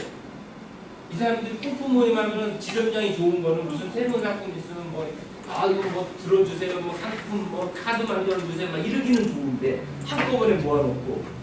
근데 이 사람들끼리 이제 대화를 하고 그리고 거짓말을 해요. 자기가 최저로 받은 그 금리를 가지고 어디 보세요, 몇 프로 받아? 나는 한 2.몇 프로 해주더라고. 이래버리는 거예요. 나 6%인데? 이렇게 돼요. 그 지점장한테 와가지고 아니 여기는 왜 2.몇 프로고 나는 6%가 넘습니까? 이게 따지는 거예요. 너네 회사는 너네 회사 틀려. 이렇게 얘기하기가 곤란하잖아요. 그죠? 너 장사 잘해봐. 너도 깎아줄게. 이렇게 할 수도 없잖아요. 그죠? 그 설명을 하려니 나도 알 수 없는 금리가 가상금리 포함돼서 나오고 당신한테 해줄 수 있는 거는 내가 지점장으로서 깎아줄 수 있는 금리가 0.3%밖에 안 돼요. 그건 빼줄게. 그래도 너무 차이가 나잖아요. 그래서 지점장들이 골프모임 같은 거 하면은 괜히 그거 가지고 싸우고요. 자존심 상하고 말이에요. 그리고 사업하시는 분들끼리요. 자기 회사 가오다시 세우려고 매출액이나 이런 걸 많이 뻥튀기 하거든요. 서로가. 사실은 막 거의 반도 안 되는데도 불구하고 이 남자들끼리 특히 그런 가오다시 세우는 게 좀 있어요. 그러다 보면은 저 사람 굉장한 줄 알았는데 금리는 나보다 더 높게 받아. 뒤로 이제 지들끼리 저 회사가 안 좋으니까 회사 어려운가 봐 이러는 거예요. 그냥 자기가 막 자존심 상하고 막 이러는 거예요. 여러 가지 평가하는 게 틀리다. 그래서 사실은 이 금리 산정 내역도 공개한다고 해도 이 부분을 아무도 모르는데 가상금리 내용을 알기가 힘든데 무슨 예보료나 주택신고료, 직원인건비 이런 거 거의 비슷비슷해 다 좀 공개해도 되는데 제일 중요한 건 대손충당금 비용을 어떻게 산정하는지에 대해서는 알 수가 없는데 공개하라면 공개하지만 봐도 몰라요.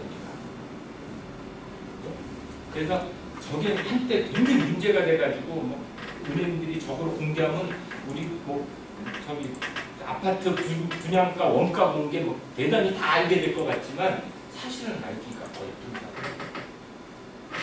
괜히 이거 달라고 그러고 깐깐하게 하면서 우대금리 지점장이 해주는 우대금리도 할인 못 받지 말고 그냥 이해 서로 해주는 게 좋지 않습니까? 아직까지는 우리나라 금융수도 80위, 70위권 겨우 왔는데 그렇게 생각하시는 게 좋다. 인간적인 관계도 좀 필요하다 이런 생각이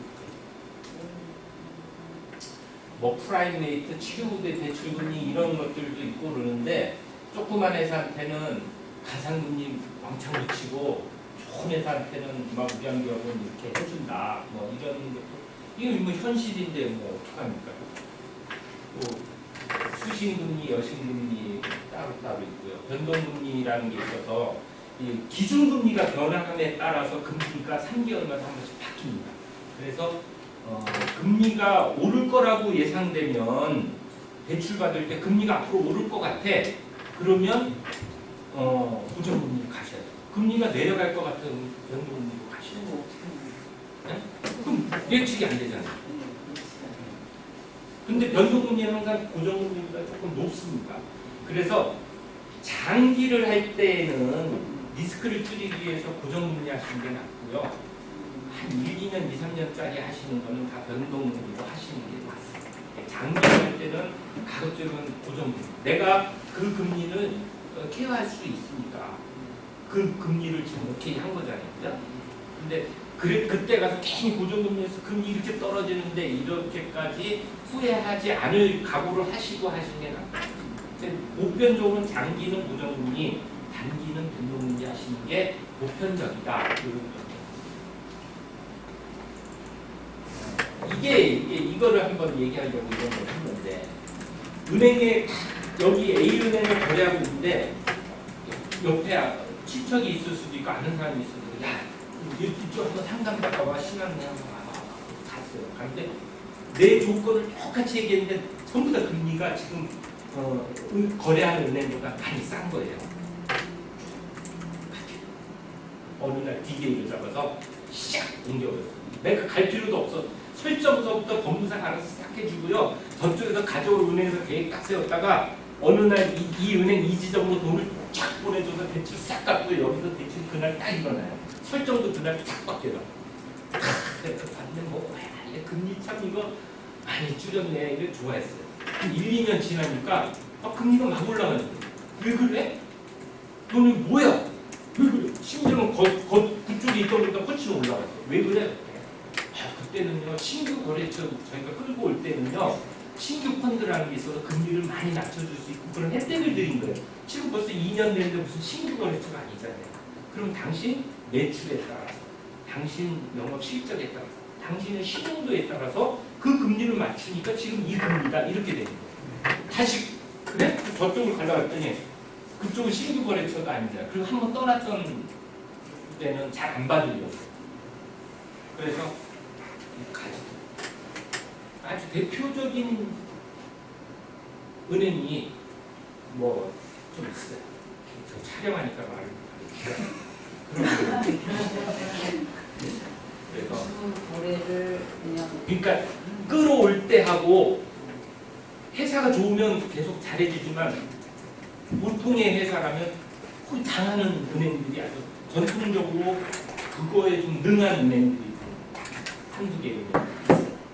그런 은행들은 나중에 저 꺼지면 다시 질문으로 바뀌고 하고.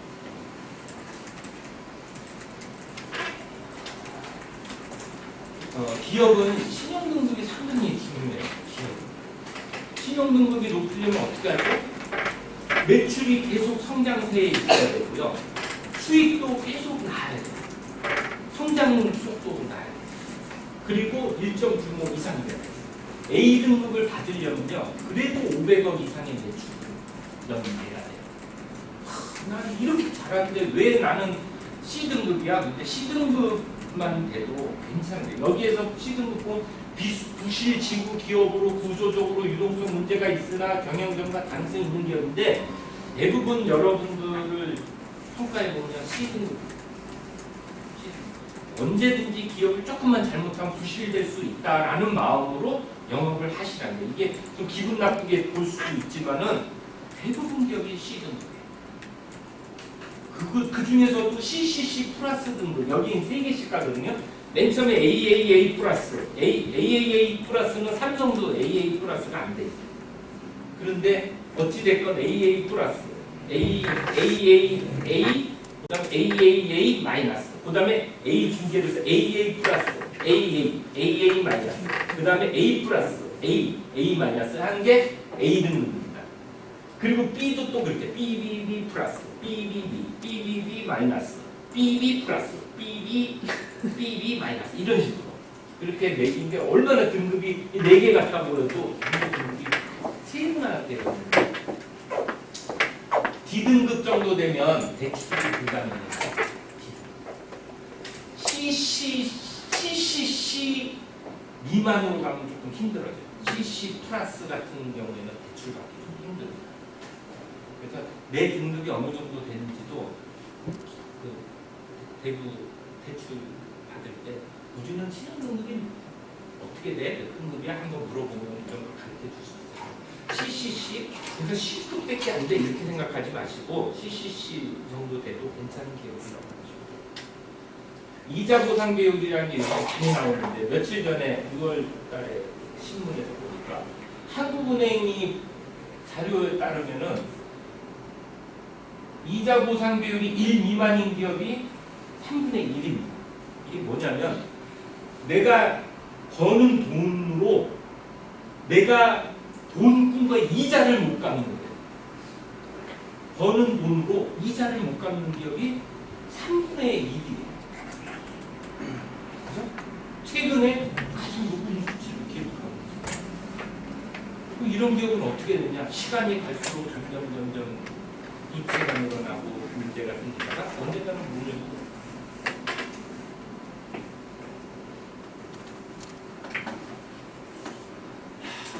이거는 넘어갈게요. 보고 싶긴 한데 이거 모양이 왜 오줌 싸는 모양이에요?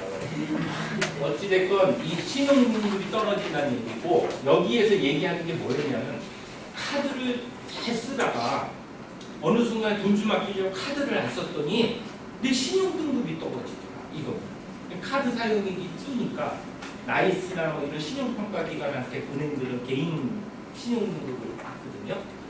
카드 사용이 주니까 내 신용등급이 툭 떨어져요. 카드는 아무 카드라도 사용을 해도 상관이 없는. 신용카드 얘기해요. 신용카드를 쓰다가 안 쓰니까 왜 나는 더 건전해지려고 안 쓴 건데 신용카드도 빚이잖아요. 그러니까 빚을 줄였는데 왜 내 신용등급이 떨어지지? 이 얘기가 여기 나오는 거예요. 근데 그 이유는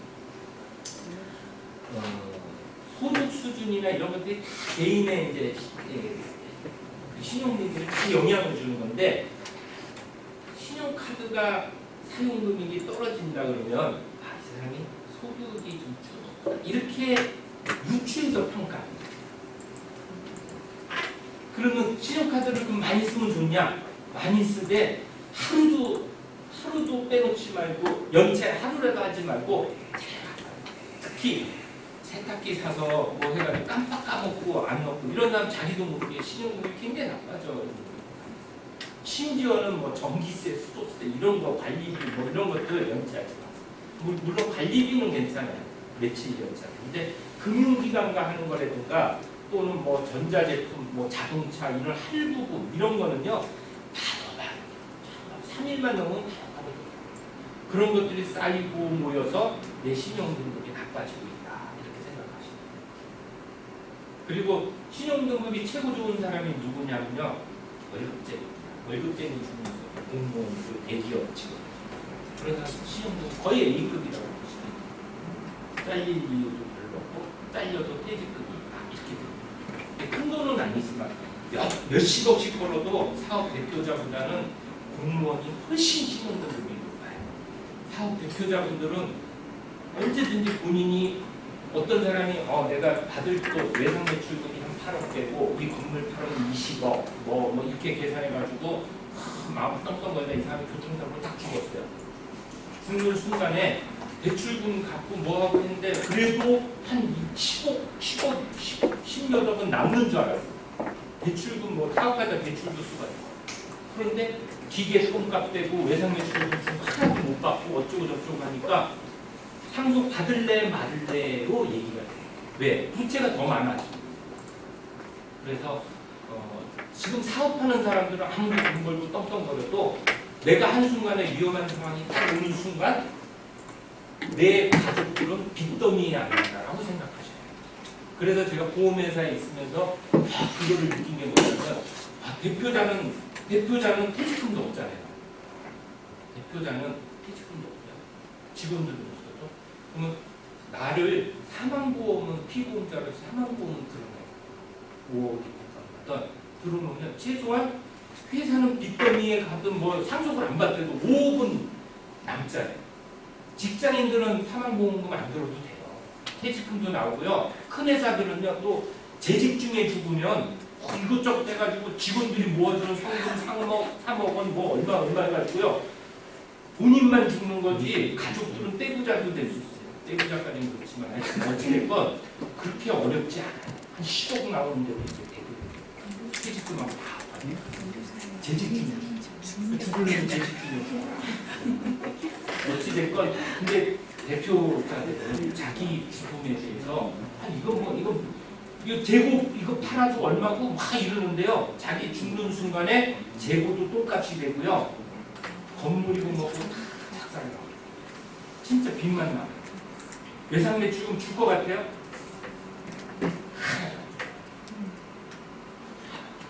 저기 대표 무슨 상사 대표님 저기 운전하다가 뭐 교통사고로 죽었대. 그러는 순간 전부 다 그 똥값 나올 때까지 다 지켜보고 있어요. 그리고 자식이나 와이프가 그거 운영할 수 있어요? 괜찮죠.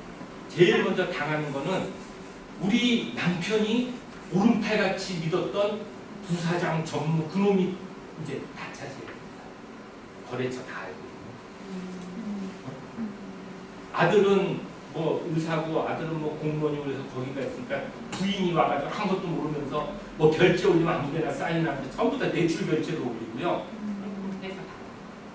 그래서 필요하시다면 본인 거는 사망보험을 사망보험을 퇴직금이라고 생각하세요. 내가 혹시 잘못되면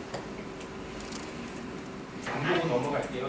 동영상인데 최근에 이거는 뭐 LTV, DTI, DSR 뭐 이런 거를 해서 가계대출을 규제를 많이 해요. 자기 소득 범위 내에서 갚을 능력이 있는 사람한테만 돈을 꺼준다. 그 퍼센트를 조절하면서 가계부채를 줄이는 방법들입니다. 그래서 지금은 내 아파트가 있어도 담보가 뭐 10억짜리 뭐 아파트라도 담보가 뭐 충분하다고 해서 돈 꺼주느냐? 근데 이건 가계대출. 기업대출은 꺼줘요. 기업대출. 이런 거에 영향을 안 봐요. 그러니까 기업대출을 하세요. 그러면은 받을 수 있는 대출금의 한도도 늘어나요.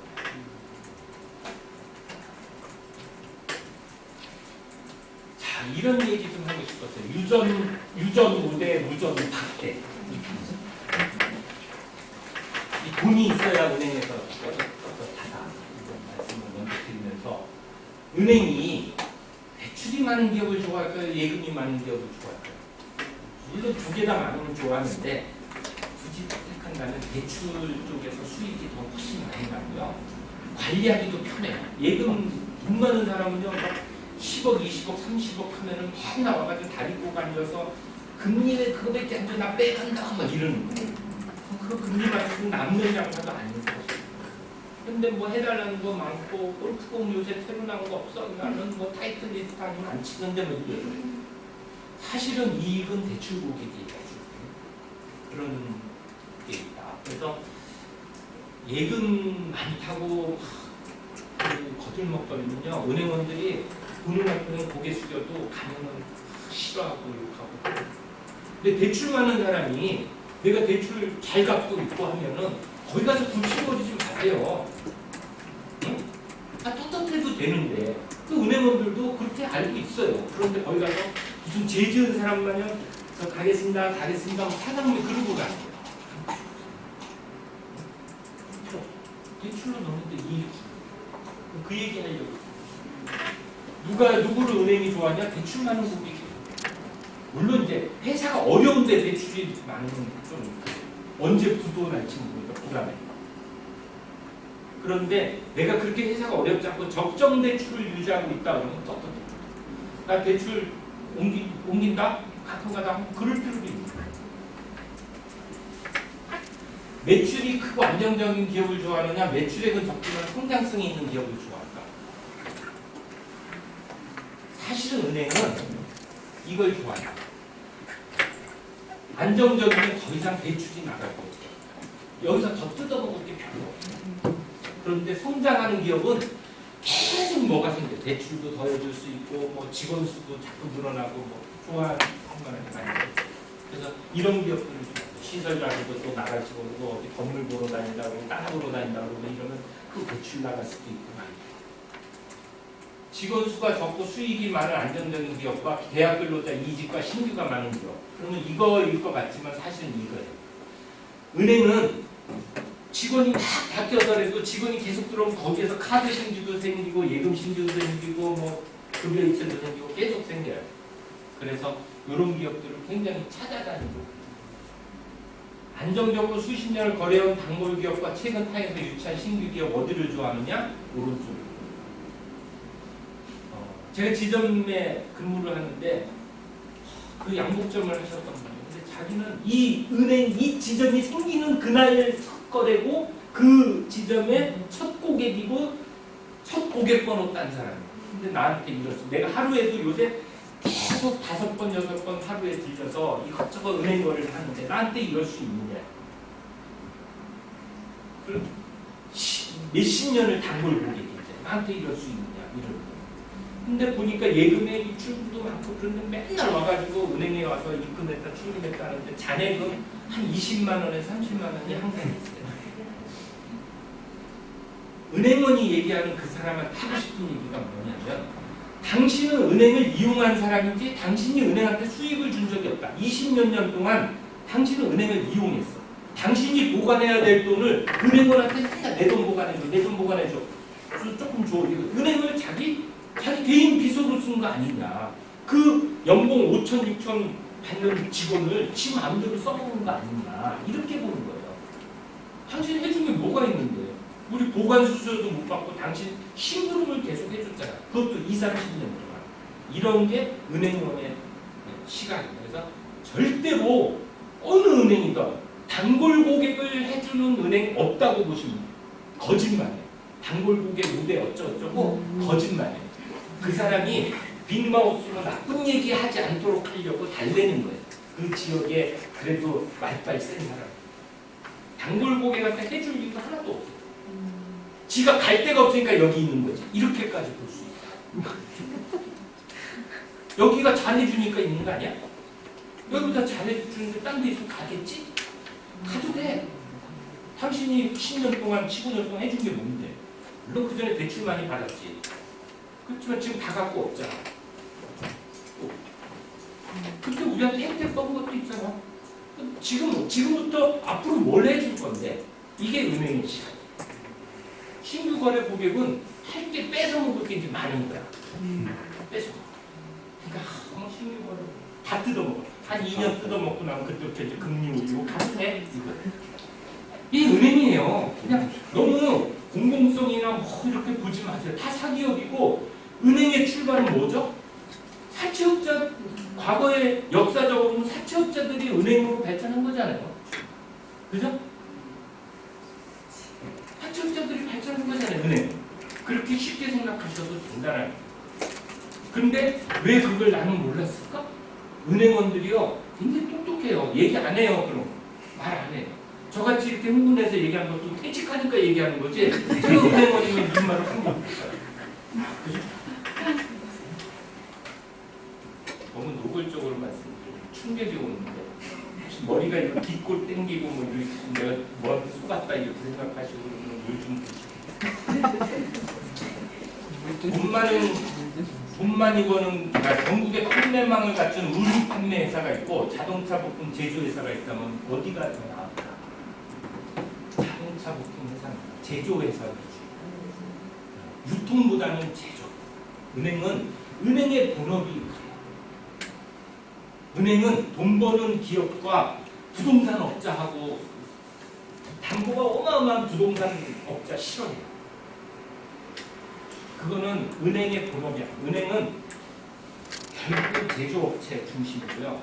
그 다음에 돈 버는 기업들 중심으로 도와주고 이게 은행의 사명입니다. 사명. 그런데 왜 이렇게 하냐면은 같은 대출이라도 유통업체에다 꺼주는 1억과 제조업체에 꺼주는 1억은 평가가 틀려요. 그 지점의 평가, 나의 평가가 틀려져. 평가 무대가 틀려요. 금리도 더 싸게 줬어. 그래서 이쪽은 은행에 학생이면 뭘 해야 돼? 공부를 해야 돼. 이런 거랑 같은 거라고 보시면. 그래서 교회에 대출을 해준다든가 뭐 부동산 업자들 땅 사는데 대출해 주는 거는 그 은행이 바쁜 길로 가고 있는 거예요.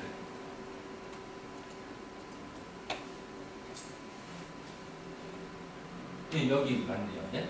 부동산 임대업자 아무리 땅하고 그래도 대출 사실 안 해주는 거예요.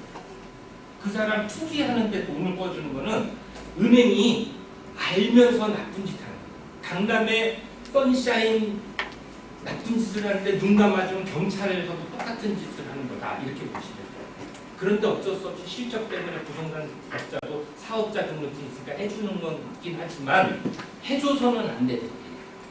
개인의 부를 늘리기 위한 도구로 은행을 이용하지 못하도록 하는 게 은행의 사실은 학생으로서 공부하는 본연의 임무다 이렇게 보시면 돼요. 한번 일시적으로 거액예금 들어온 거 좋아할 것 같은데요. 벌써 뭐 한 100억 정도 돈 넣어줄까 그러면 지점장들이 고맙습니다 이럴 것 같죠? 100억이요? 제가 좀 본점에 알아보겠습니다. 이래요. 뭘 알아본지 알아요? 야 100억이 들어오는데 이게 언젠가 빠지잖아? 그때 나한테 불이익을 얼마를 줄 거야? 이걸 물어보는 들어왔다가 나가는 순간에 자기는 대기발령이야. 들어오는 것까지는 괜찮은데. 그래서 큰 돈 거액예금을 싫어해요. 근데 100억, 50억 넣어놓고 맨날 떵떵거리면요. 이거 어떤 놈이 받았어. 전임 수장장 그 새끼 나쁜 놈이야. 이거 이 사람 때문에 힘들어. 빼가기만 하면 나는 죽으니까.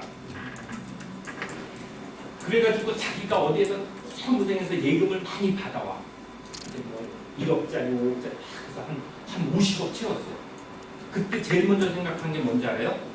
그 50억 해준 사람한테 조금 불편하게 해줘. 야, 나 빼간다? 빼간다? 그래. 빼가시면 안 되죠. 저희가 불편한 게 있으면 뭐 처음 결심하셨으면 할 수 없지만 뭐 이래서 가기를 바랍니다. 빼간다 빼간다 하면서 안 빼가면은 야, VIP실 받기라고 못 들어오게. 이러고. 진짜 기분 나빠서 빠지게. 이렇게. 근데 자기는 저기 기업은행에 어느 지점장 요새 새로 왔잖아. 그 새끼 그거 그래서 되겠어? 야 내가 50억을 빼간다는데도 그거 뺏기고 있어 바보같이. 나한테 와서 아 형님 말 한마디만 해도 내가 빼가겠냐? 걔 영업 못해. 근데 그 지점은 경영평가 1등이네. 왜? 금리 높게 주면서 마진 하나도 안 나는 거 50억 그 총량밖에 안 차잖아. 그거 빼가고 진짜 알짜배기 자기가 5억, 3억, 5억, 뭐 10억 뭐 한 거예요. 그 지점장은 은행에 수익을 주고 진짜 지점을 건전하게 만드는 거지. 근데 야 영업 진짜 못하더라. 그렇게 엉터리 될 건데 본부장으로 발령 나서 영전에서 가는 거야. 은행원을 잘 모르시는 거죠. 그런 비유가 적절하게. 또 지인 소개로 찾아오는 신규 고객하고 타행해서 알아서 이탈해가지고 오는 고객 어떤 고객을 좋아할까요? 이탈한 신규 고객? 아닙니다. 지인 소개. 은행에 절대 혼자 가서 신한은행에서 나한테 서비스가 엉망이고 그래서 내가 여기 배출 옮기려고 하는데 가지 마세요.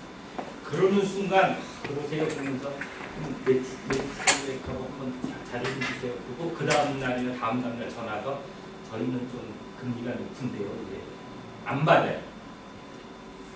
안 받아요. 혼자 가지 마세요. 절대. 은행을 옮길 때는 혼자 가지 마세요. 절대. 무슨 이유가 있으니까 거기서 쫓겨왔지. 이렇게 보지 절대 혼자 가지 마세요. 편안한 사람에도 아는 사람 소개받고 가세요. 그 지점을 거래하는 누구 다른 회사 사장님들도 소개받고 가세요. 그러지 않으면 가서 찬밥되고 아, 자식 내가 간대는데도 바보같이 이러지 마세요. 다 이유가 있어. 그래 좋아. 매출액도 크고 담보도 많고 좋은 회사야. 그래도 무슨 또라이 짓을 했으니까 여기 올라가. 이렇게 보는 거예요. 거기에서 뭔가 쫓겨났다고 보는 거예요. 가도 된다고. 물론 이 사람은 내가 거기 싫어서 온 거라 그래. 아까 얘기했잖아요. 지점장이 자기가 이탈하도록 만드는 거예요. 거기에 이용당한 거예요. 그런 회사, 좋은 회사한테 나간다 그러면요, 지점장이 울고불고 와서 매달립니다. 어? 사장님 저 좀 살려주세요. 막 이러고 못 가게 해요. 그렇게 매달리지 않았다면 나는 거기에서 천대받은 사람이라고 생각하셔야 돼요. 그런데 저기 와서 내가 거기 신한은행한테 서비스가 엉망이고 나한테 금리를 갑자기 올려면 이 새끼 나쁜 놈이잖아. 그래가지고 내가 왔다고 여기 나 한번 거래해 주려고 그러는데 그러세요? 그래서는 그 다음에 전화 저희하고는 거래하기 좀 힘들 것 같아요. 왜 그러는지 모르겠어요. 은행들이 왜 갑자기 나한테 이러지? 이러는 거예요. 내가 뭐 연체한 적이 있어? 뭐가 있어? 왜 그렇진 않다.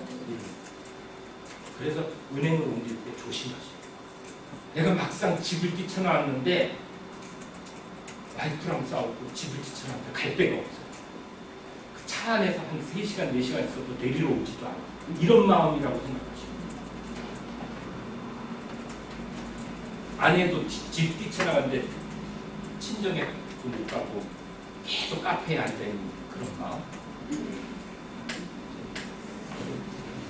비유가 이상하다.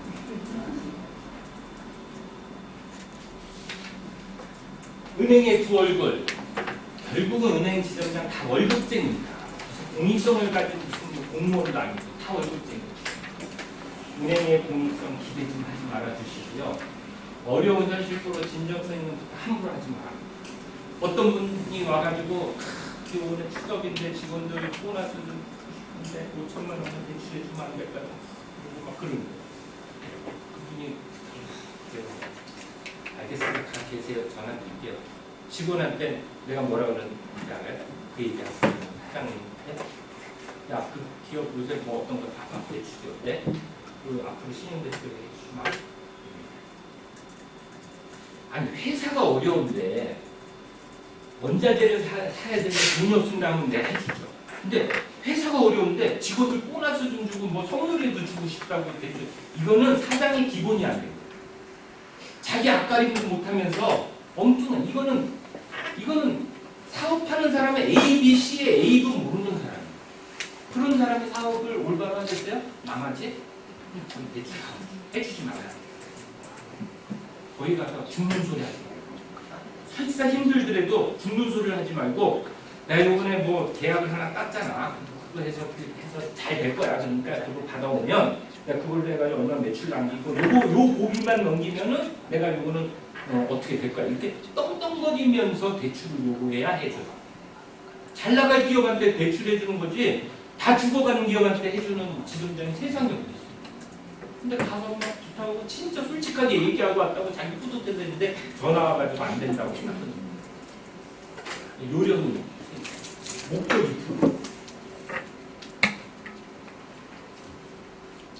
비대면 거래가 기본인데 매일 찾아가서 뭐 해달라 하지 마시고요. 자기가 할 수 있는 거 PC가 할 수 있는 거 하세요. 그렇게 해서 자주 오는 사람 별로 안 좋아요. 은행에. 은행이 뭘 부탁할 때는 뭘 해줄 때에는 그만큼만 혜택은 줘요. 너무 큰 기대하지 마는데 이거는 뭐 일부 또 이건 인간적인 은행이 있어요. 뭐 1,000만 원, 2,000만 원 예금 가입했는데 갑자기 옆에 가가지고 쌀 크게 갖고 와서 사모님 트렁크 여세요 하고 탁 실어주는 은행도 있어요. 그런 인간적인 은행을 보는데 그거는 또 이제 은행이 약간 또 수준이 낮아서 원가 개념이 없으니까 그럴 수 있는데 그것도 텔레비전에서 끄면 돼요. 직원이 펀드하고 방카를 권유하고 뭐 이러는 순간 그 은행원은 내 이웃이 아니다. 나를 돈으로 보기 시작한다. 물론 이제 안 들어주라는 얘기가 아니라 이제 나한테 요구할 그리고 뭐 비 올 때 우산을 뺏지 않는다 이거는 마크 트웨인이 한 얘기입니다. 우리나라에 누가 뭐 위원장이 한 얘기가 아니라 비 올 때 우산 뺏지 말아야 하나? 비 올 때 저는 우산도 뺏어야 되고요. 누구 우산을 뺏느냐면 더티한 영업을 하고 그걸로 근근히 살아온 회사는 좀 망해줘야 된다고 생각해요. 어느 업계에서 정상적으로 거래를 하는데 그 회사가 왜 힘드냐면요. 더티한 영업을 하는 사람 때문에 그래요. 물건도 국내에서 잘 만들어서 납품하는데 어디 중국에서 비슷비슷한 거 갖다가 국산이라고 속여서 팔고 이러는 사람들이 정상적인 기업을 망하게 만드는 거거든요. 그럼 출렁거릴 때 보면은 이런 회사들이 먼저 어려워지는 건 사실인데 국가에서는 이런 회사를 도우라는 거예요. 이런 회사가 갑자기 도움받아서 성장을 하면요. 정상적인 기업이 무너지는 경우가 있어요. 그래서 그 업종이나 이런 걸 보고 더티한 영업을 하는 데는 좀 우산을 뺏었으면 좋겠어요. 그리고 옛날에 중소기업 청장이 한번 그런 얘기 했잖아요. 비가 너무 많이 와서 이미 온몸이 젖은 사람한테는 우산을 씌워줄 필요가 없지 않느냐 얘기했어요. 이미 옷이 다 젖었는데 왜 그 사람까지 우산을 씌워주고 진짜 우산이 필요한 사람들한테 우산을 씌워줄 수 없는 상황이 되면 안 되잖아요. 지금 우리나라는 덜 맞은 사람은 우산도 안 주고요. 이미 막 다 젖어가지고 다 죽어가는 것 우산 씌워주라고 그렇게 어려운 중소기업을 줘봐라 뭐 서민들 어떻게 보면 그런 얘기부터 막 나오는 거예요. 그거 살리는 거를 조금만 냉정하게 좀 봐줬으면 좋겠어요. 은행원한테 맨날 밥 사준다 그러고 막 이렇게 해요. 근데 은행원들이 진짜 듣기 싫은 게 밥 사준다는 소리를 은행원들이 제일 싫어요.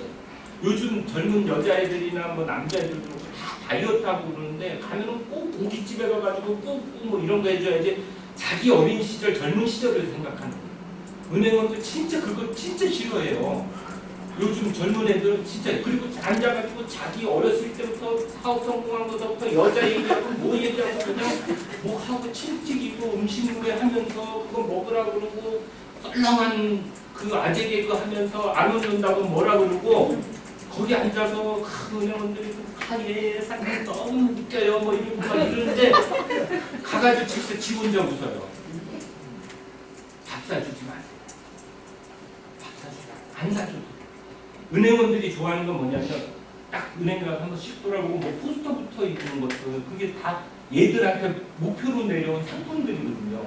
저거 얼마면 가입하는 거야? 하나 도와줘야 되는 거 아니야? 이러면은 센스 있는 사장님으로 사장님 너무 멋져요 막 그리고 상품품 막 꺼내가지고 이것도 가져가고 사모님 이것도 로션도 하나 주고 이래. 그리고 한번 해주는 게 낫지. 3만 원, 2만 원짜리 적금 하나 가입해줘도 되는 거를 그거를 10만 원어치 한우 고기 뿌려버린다는 거예요. 그런 바보 같은 사람이 세상에 없어요.